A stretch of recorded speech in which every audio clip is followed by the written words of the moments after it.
as a yoga student or as an Indian classical music student, we are exposed to the Guru-Shishya parampara, this idea that you can really only learn through the relationship with the guru.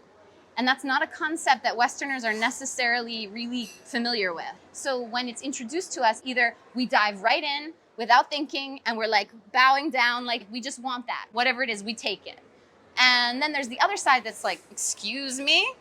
There's this like real ego-driven Western mentality that's like, no, I'm not touching anybody's feet, that is very resistant. And there is a middle ground where there's this kind of dual recognition that, yes, certain knowledge requires a sense of surrender to a guru, one who has that knowledge already embodied.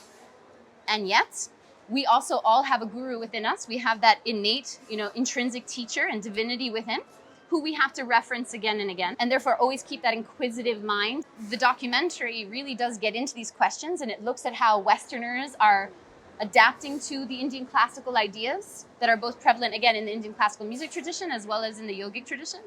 And it has this conversation so that as these traditions evolve, because yoga, like the music, is a living tradition, it's always evolving, we can question what's working and what's not. I mean, there are so many scandals among yoga gurus, right, that have emerged over the past 30 years, 40, 50 years, and they keep emerging, and it's very sad. What's causing that to happen?